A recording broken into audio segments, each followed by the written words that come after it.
예수님은 요한복음 15장 포도나무 비유를 통해서 풍성한 열매 맺는 것의 중요성을 말씀하십니다. 너희가 내 안에 거하고 내 말이 너희 안에 거하면 무엇이든지 원하는 대로 구하라. 그리하면 이루리라. 너희가 열매를 많이 맺으면 내 아버지께서 영광을 받으실 것이요 너희는 내 제자가 되리라. 예수님은 하나님의 자녀된 우리가 풍성한 열매를 거둠으로 하나님께 영광 돌리기를 원하십니다. 오늘 본문은 세례 요한의 사역에 대한 말씀입니다. 아시는 대로 세례 요한은 예수님보다 6개월 먼저 태어났습니다. 그 예수님 앞서 사역을 시작함으로 예수님의 사역을 예비하는 역할을 감당했습니다. 세례 요한의 선지자로서의 그 사역의 시작은 그에게 하나님의 말씀이 임함으로 시작되었습니다. 하나님의 말씀이 빈들에서 사가랴의 아들 요한에게 임한지라. 세례 요한은 자신이 스스로 깨달은 사실을 사람들에게 말한 것이 아닙니다. 그가 사람들에게 말한 것은 하나님이 그에게 하신 말씀, 곧 레마의 말씀입니다. 사도 마태는 세례 요한이 전한 메시지를 이렇게 증거합니다. 회개하라, 천국이 가까이 왔느니라.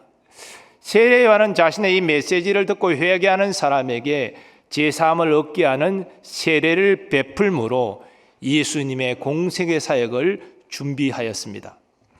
그런데 세례 요한은 그에게 세례를 받으려고 나오는 어떤 무리에게 이렇게 엄하게 책망합니다. 독사의 자식들아, 누가 너희에게 일러 장차 올 진노를 피하라 하더냐. 그러므로 회개에 합당한 열매를 맺고 속으로 아브라함이 우리 조상이라 말하지 말라. 내가 너희에게 이르노니 하나님이 능히 돌들로도 아브라함의 자손이 되게 하시리라. 이미 도끼가 나무 뿌리에 놓였으니 좋은 열매 맺지 아니하는 나무마다 찍혀 불에 던져지리라. 세례 요한은 천국이 가까이 왔으니 회개하라 선포하였는데 이 천국의 도래는 믿는 자에게는 영원한 구원을 의미하지만 믿지 않는 자에게는 영원한 심판을 의미합니다. 이런 멸망의 심판받기 원하는 사람이 누가 있겠습니까? 그래서 수많은 사람이 세례 앞에 나와 회개함으로 제사함에 이르게 하는 세례받기를 원했습니다. 그런데 세례 요한은 자신에게 나오는 어떤 무리에게 독사의 자식들아라고 질책합니다. 독사는 마귀를 상징하는 동물이지요. 그러면 이 말은 마귀의 자녀들아 이런 의미입니다. 왜 세례 요한은 회개해서 세례받고자 나오는 사람에게 이런 모욕적인 말을 하고 있는 것입니까? 이어지는 말씀을 살펴보면 세례 요한의 질책을 받은 자들은 자신들이 아브라함의 자손인 것에 대하여 대단한 자부심을 가졌습니다. 그래서 우리가 아브라함 자손이기 때문에 설령 우리가 죄를 짓는다 할지라도 우리는 아브라함이 반겨줌으로 아브라함 품에 안길 것이다, 즉 구원받을 것이다, 그렇게 생각했습니다. 그러나 세례 요한은 단순히 하나님 진노를 피하기 위하여 회개하는 척하는 것은 아무 의미 없다. 참되게 회개해야 되고 너희가 진짜 회개했다면 회개에 합당한 열매를 맺어야 된다, 이렇게 말한 것입니다. 사도 마태는 그의 복음서에서 세례 요한의 질책을 받은 사람들이 바리새인들과 사두개인들이다 밝히고 있습니다. 바리새인들은 그들의 율법 준수로 말미암아 대단한 자부심을 가졌던 사람이고, 사두개인들은 그들이 누리는 세상 권세로 말미암아 대단한 자부심을 가진 당시 유대 종교 지도자들이었습니다. 그러나 그들은 단지 제사함을 받는 세례만을 원했습니다. 그래서 회개하는 척 했다는 것입니다. 세례 요한은 그들의 마음의 중심을 알았기 때문에 회개에 합당한 열매를 맺으라고 엄히 책망한 것입니다. 옆에 있던 사람들은 세례 요한의 책망하는 말을 듣고 깜짝 놀라 이럽니다. 그러면 우리는 무엇을 하리까? 이에 세례 요한이 말합니다. 옷 두 벌 있는 자는 옷 없는 자에게 나눠줄 것이요 먹을 것이 있는 자도 그렇게 할 것이니라. 그리고 세리들이 묻습니다. 선생이여, 우리는 무엇을 하리까? 역시 세례 요한이 저들에게 말합니다. 부과된 것 외에는 거두지 말라. 정한 세금 외에 더 세금을 징수하지 말라는 말입니다. 그러자 군인들도 묻습니다. 우리는 무엇을 하리까? 이에 요한이 저들에게 대답합니다. 사람에게서 강탈하지 말며 거짓으로 고발하지 말고 받는 급료를 족한 줄로 알라. 오늘 본문의 이 세례 요한의 말은 그의 사상이 담긴 말이 아닙니다. 이것은 하나님의 말씀입니다. 성령의 감동을 받고 하나님의 뜻을 세례 요한이 전한 것입니다. 그러면 하나님께서 오늘 본문의 말씀을 통해 우리에게 무엇을 교훈하고 계십니까? 세례 요한의 메시지를 통해서 하나님께서 우리에게 말씀하시는 것은 회개와 그리고 회개에 합당한 열매 맺는 것의 중요성입니다. 오늘 본문에서 회개라는 헬라어 메타노이아는 마음을 바꾸다라는 말에서 유래되었습니다. 즉 회개라는 것은 죄된 삶에서 마음을 바꾸어 말씀에 순종하는 의로운 삶으로 나아가는 것입니다. 이런 의미에서 회개는 죄된 삶을 하나님께 먼저 고백하는 것이 먼저입니다. 그리고 이 죄된 삶을 벗어나 이제는 의로운 삶으로 나아갈 것을 결단합니다. 더불어서 하나님이 이 죄된 삶을 용서하여 달라고 하나님의 자비와 긍휼에 호소하는 것, 이것이 회개입니다. 그러므로 모든 사람은 이 회개를 통하여 예수 그리스도를 믿음으로 구원받을 수 있습니다. 어느 누구도 예외가 없습니다. 성경은 모든 사람은 허물과 죄로 죽어 있다고 말합니다. 하나님의 진노 아래 있는 죄인이라고, 원수라고 말합니다. 그러면 하나님이 이런 죄인을 어떻게 구원하십니까? 하나님의 구원 역사는 성령께서 그 죄인의 마음을 열어서 그 죄의 실체를 깨닫게 하시는 것입니다. 내가 죄인이구나, 하나님 앞에 내가 죄인이구나, 이를 깨닫게 하시는 역사로부터 시작됩니다. 어떤 사람이 죄를 깨닫는 것은 자기가 돌을 닦아서 스스로 깨닫는 게 아니고, 또 어떤 가르침을 받아서 교육으로 깨닫는 것이 아닙니다. 성령께서 그의 마음을 열어 깨닫게 하시는 것입니다.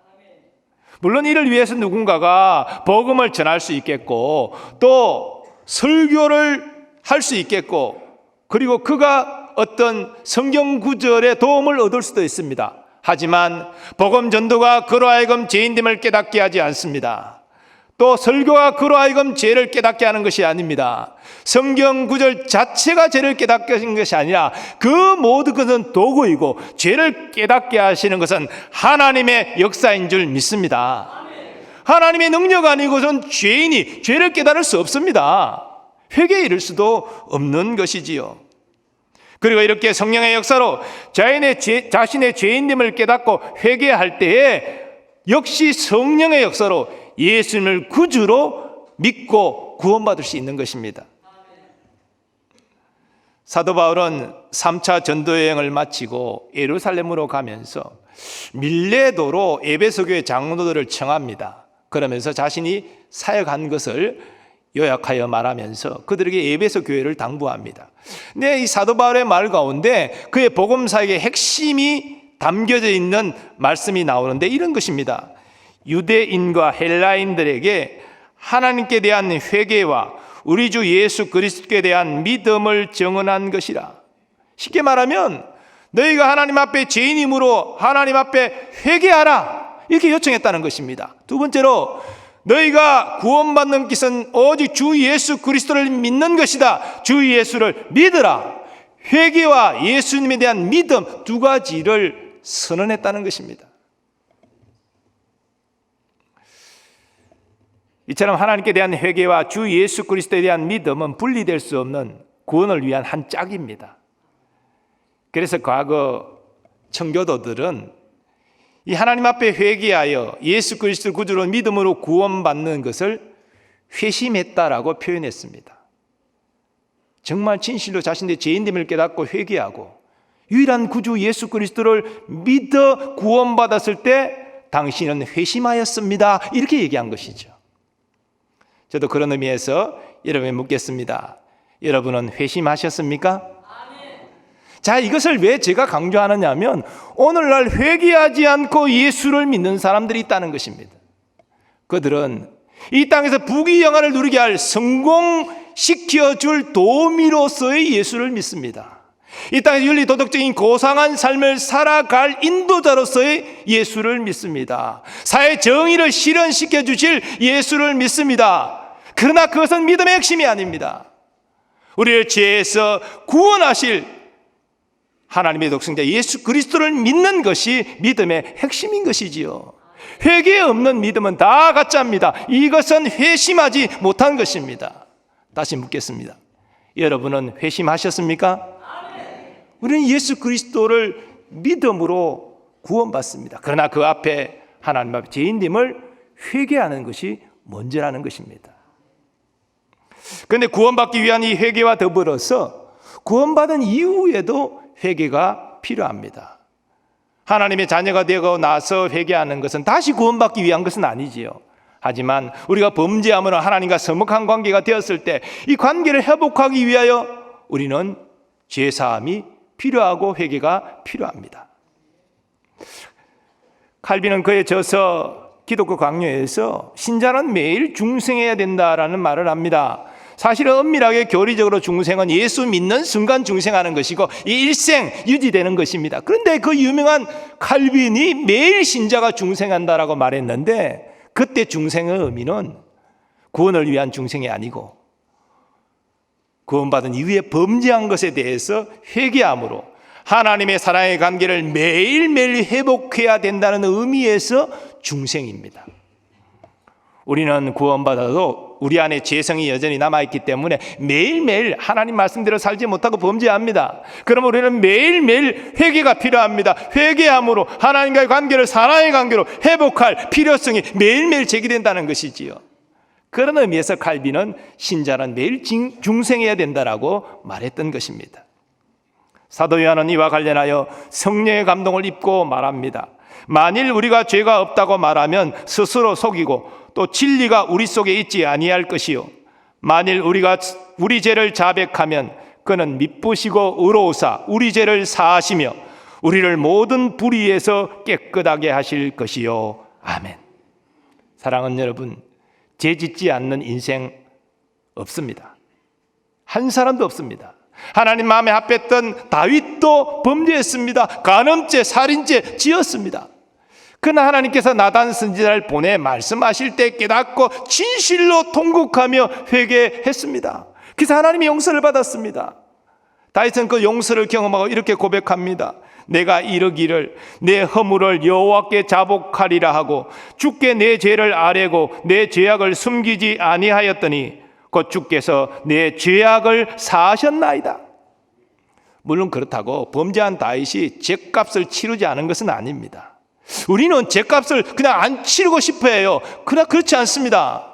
다윗은 범죄한 것을 깨달았을 때 참으로 고통했습니다. 밧세바 사이에서 낳은 그 아들을 어려서 잃고 말았습니다. 그러나 그런 고통 가운데도 그 죄값을 받으면서도 다윗은 하나님의 용서를 받았습니다. 하나님과의 사랑의 관계를 회복했습니다. 그런데 위대한 성군으로 오늘까지 기억되고 있습니다. 우리도 연약함으로 매일 범죄합니다. 우리는 매일 회개가 필요합니다. 여러분, 신령한 사람이라는 것은 딴 사람이 아닙니다. 자기가 지은 죄를 빨리 깨닫고 즉각적으로 회개하는 사람이 신령한 사람이고 믿음이 좋은 사람이지요. 그런 사람의 심령은 주의 은혜의 사랑의 관계가 떠나지 않은 것이죠.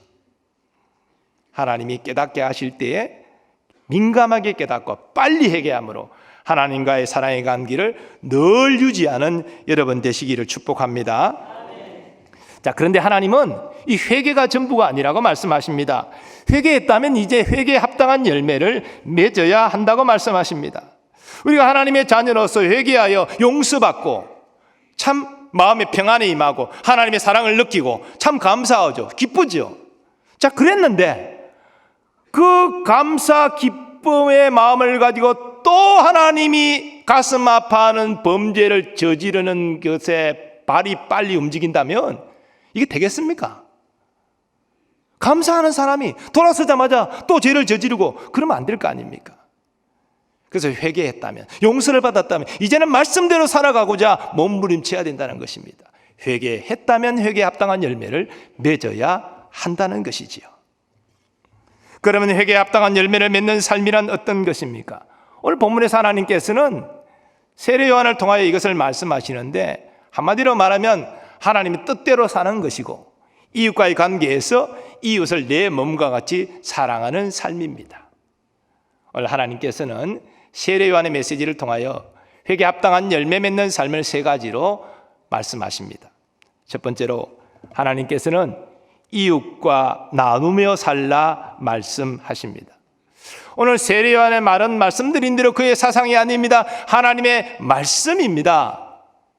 옷 두 벌 있는 자는 옷 없는 자에게 나눠줄 것이요 먹을 것이 있는 자도 그렇게 할 것이니라. 즉 의복과 먹거리에 여유가 있는 사람은 그렇지 않은 사람을 생각하고 나누라 명하십니다. 여기서 우리는 그리스도인의 바른 재물관을 깨달을 수 있습니다. 우리 개신교 직업윤리 가치관은 어떤 사람이 열심히 일해서 돈 버는 거 나쁘다고 말하지 않습니다. 근데 문제는 그 재물을 그저 쌓아놓을 목적으로 돈 버는 것입니다. 그리고 자기와 자기 가족만을 위하여 이기적으로 쓰는 것입니다. 이것이 악한 것이지요. 하나님께서는 너와 너희 가족이 필요한 대로 쓰라 허락하십니다. 그러나 남는 것, 여유가 있는 것, 이제는 그렇지 못한 사람을 생각하고 그들과 나누라, 베풀라, 섬기라 명하십니다. 그것이 그리스도의 바른 재물관이라는 것입니다. 그런데 많은 사람은 이런 하나님의 말씀에도 불구하고 재물을 나누는 일에 인색합니다. 내가 얼마나 열심히 해서 내가 모았는데 이걸 나누어? 베풀어? 아까워. 근데 주님 말씀하십니다. 주라, 그리하면 너희에게 줄 것이니 곧 후이되어 누르고 흔들어 넘치도록 하여 너희에게 안겨주리라. 너희가 헤아리는 그 헤아림으로 너희도 헤아림을 도로 받을 것이니라. 그래서 이 나누는 문제는 믿음의 문제라는 것입니다. 육신의 눈으로 보면 내가 열심히 번 것을 내가 나눈다? 없어지는데? 아까운데? 그 인간적인 생각이지요. 근데 믿음의 관점은 하나님은 주는 자에게 눌러 흔들어 넘치도록 해주겠다고 약속하고 계신 것이지요. 믿음으로만 나눌 수 있는 것입니다. 오늘부터 우리 교회에서는 천사운동을 시작합니다. 한 사람이 만 원씩 어려운 이웃을 생각하고 섬기는 것인데, 물론 어떤 분에게 만 원도 참 부담스러운 금액일 수 있습니다. 여기에서 말하는 것은 금액이 중요한 것이 아니라 마음이라는 것이지요. 마게도냐 교회 성도들은 지극히 극히 가난한 속에서도 예루살렘 교회 그 기근당하는 성도들을 생각하면서 힘에 지나도록 연보했다고 성경이 말하고 있는데, 믿음으로 하는 것입니다. 하나님께서 믿음으로 나누고 베풀 때 더 넘치도록 부어주실 줄 믿습니다. 두 번째로 하나님께서는 이웃에게 정직하게 행하라 말씀하십니다. 세례 요한은 하나님의 뜻을 세리들에게 이렇게 전합니다. 부과된 것 외에는 거두지 말라. 당시 로마 당국은 유대인에게 세금을 징수하기 위해 세리를 고용했습니다.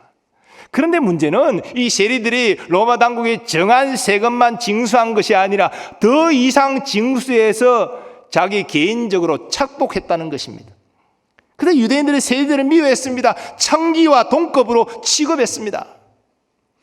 그런 저들에게 세례 요한은 로마 당국이 정한 세금만을 정직하게 징수하라 그렇게 말하고 있는 것입니다.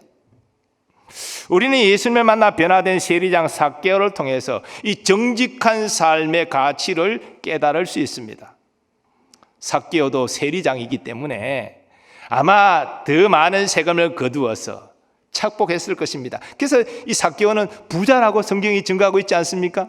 근데 예수님을 만나 그는 변화되었습니다.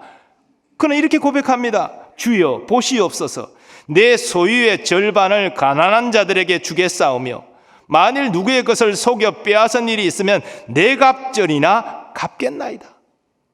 이 말은 무엇입니까? 여러분, 부자가 재산의 절반을 가난한 자에게 준다는 거, 이 어려운 일입니다.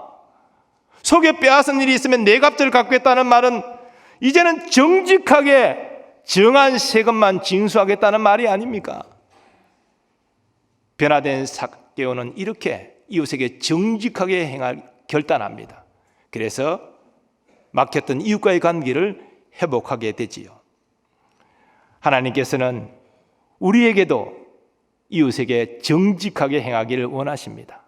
우리가 정말 이웃을 내 몸과 같이 사랑한다면 우리는 이웃에게 정직하게 행해야 됩니다. 하나님은 정직한 자를 사랑하십니다.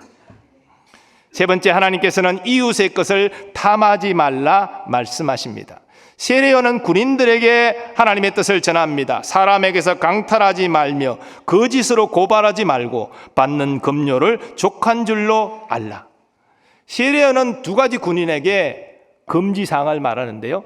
강탈하지 말라, 군인의 힘으로 빼앗지 말라, 재물 빼앗지 말라, 그리고 거짓으로 고발하지 말라, 속임수로 그 고발해가지고 경제적 이득을 얻으려 하지 말라, 다 남의 것을 탐하지 말라는 말씀입니다.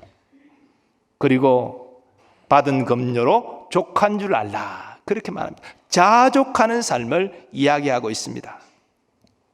사도 바울도 성령의 감동으로 탐심을 경계하고 자족하며 사는 것을 이야기합니다.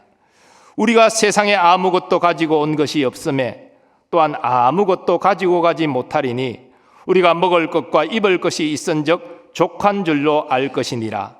부하려 하는 자들은 시험과 올무와 여러 가지 어리석고 해로운 욕심에 떨어지나니 곧 사람으로 파멸과 멸망에 빠지게 하는 것이라. 돈을 사랑함이 일만하게 뿌리가 되나니 이것을 탐내는 자들은 미혹을 받아 믿음에서 떠나 많은 근심으로써 자기를 찔렀도다. 하나님께서 사도 바울을 통하여 하시는 말씀이 무엇입니까? 돈을 사랑하는 사람은 이웃에게 해를 가하는 것이고 돈 때문에 근심으로 자기를 찌르는 삶이다. 너희는 그와 같은 삶을 살지 말고 하나님 내게 허락하신 것에 대해서 감사하고 자족하며 살아. 이것이 너희의 행복이니라. 이 말씀하고 계신 것입니다. 오늘날 세상 사람들이 우리 그리스도인을 비웃고 조롱하는 몇 가지 내용들이 있습니다만은 그 중에 하나, 제 마음에 가슴 아프게 다가오는 것은 예배당 안에서 손을 맞잡고 하나님 저를 용서해 주십시오 이렇게 회개하고 예배당 바깥으로 나가서 여전히 똑같이 그 회개한 죄를 짓는 이것을 여러 모양으로 표현하면서 비웃고 조롱하는 것입니다. 이것이 과연 그리스도인의 진짜 모습입니까? 하나님 우리에게 이런 모습을 기대하십니까? 우리가 정말 하나님의 은혜와 사랑으로 제 용서의 감격을 누린다면 어떻게 돌아서서 똑같은 죄를 반복하면서 하나님 마음을 아프게 하는 그런 죄를 지을 수 있습니까? 그리고 그렇게 행함으로 세상의 조롱을 받을 수 있습니까? 우리가 정말 회개했다면 회개에 합당한 열매를 맺어야 합니다. 하나님은 그것을 우리에게 원하십니다. 그래서 이웃과의 관계에서 이제는 나누며 살아라.